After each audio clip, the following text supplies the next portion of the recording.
Local body elections గురించి చాలామంది మాట్లాడుతున్నారు. సర్పంచ్ ఎలక్షన్లు ఎప్పుడు అని. జూలైలో దాదాపుగా ఎలక్షన్స్ ఉండే అవకాశాలు కనబడుతున్నాయి. సో ఇప్పటికే రాష్ట్రం ఏం చెప్తుందంటే కేంద్ర ప్రభుత్వం నిధులు రావట్లేదు, వచ్చినాయి.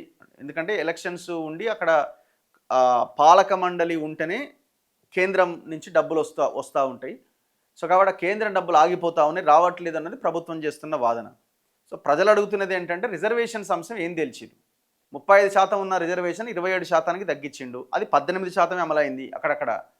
సో చాలా దారుణం కదా. బీసీ రిజర్వేషన్ల సంగతి ఏంటి అనే చర్చ వచ్చినప్పుడు బీసీలకి 42% రిజర్వేషన్స్ ఇవ్వాలి అని ఈ రాష్ట్ర ప్రభుత్వం అసెంబ్లీలో బిల్లు తెచ్చింది.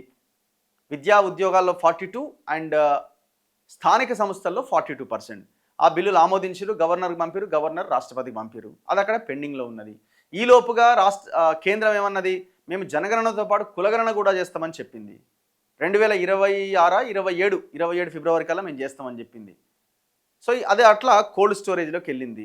ఇక్కడ రాష్ట్ర ప్రభుత్వం దాని మీద పెద్దగా ఫోకస్ చేసింది లేదు, అక్కడ కేంద్రము రెస్పాండ్ అయింది లేదు, ఎవరు మాట్లాడతలేరు దీని మీద. ఇక వేరే అపోజిషన్లో ఉన్న బీఆర్ఎస్ ఇంకోరు వాళ్ళకి అసలు నోరు లేదు, వాయిస్ లేదు, వాళ్ళ ఇంట్లో తన్నుకోవడం వాళ్ళకి సరిపోయింది.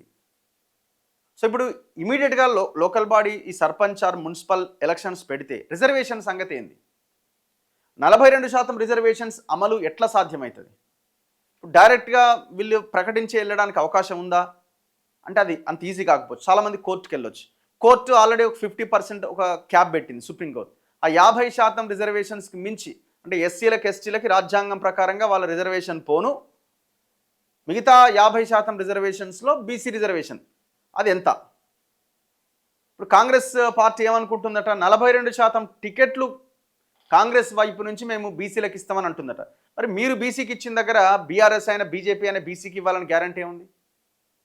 ఉందా అట్లేమన్నా? అట్లేం లేదు. ఇప్పుడు మీరు బీసీకి ఇస్తే ఆయన ఓసీకి ఇస్తాడు, రెడ్డికి ఇస్తాడు.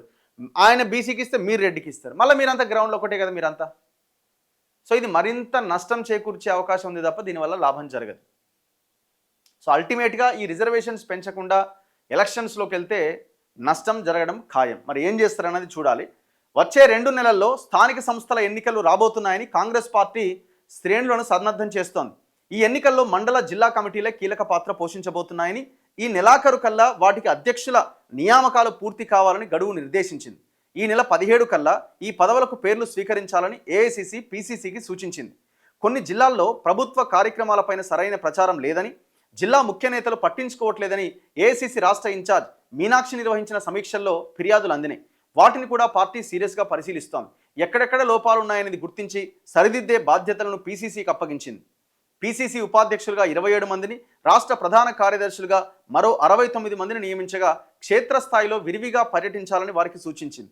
ఏ జిల్లాలో ఏ అసెంబ్లీ నియోజకవర్గంలో పార్టీ బలహీనంగా ఉంది, ఎక్కడ వర్గాలున్నాయి, విభేదాలకు కారణాలేంటి, పార్టీ నియమించిన జిల్లా పరిశీలకుల ద్వారా నేరుగా ఏఐసిసి నివేదికలు తెప్పించుకుంటోంది. అసెంబ్లీ నియోజకవర్గాల వారీగా స్థానిక నేతలతో మీనాక్షి నేరుగా మాట్లాడుతూ పార్టీ జాతీయ అధ్యక్షుడు మల్లికార్జున ఖర్గేకు, రాహుల్ గాంధీకి సమాచారం ఇస్తున్నారట. ఇది అట్లా ఆ పార్టీకి సంబంధించిన వ్యవహారం. ఇది అల్టిమేట్గా ఈ రిజర్వేషన్ సంగతి ఏందన్నదే పాయింట్.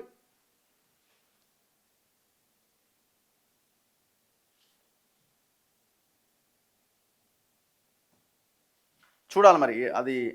సో జనాలు మాత్రం వెయిట్ చేస్తున్నారు, ఎప్పుడెప్పుడు ఆ సర్పంచ్ ఎలక్షన్లని ప్రజలు వెయిట్ చేస్తున్నట్టుగా కనబడతా ఉన్నది.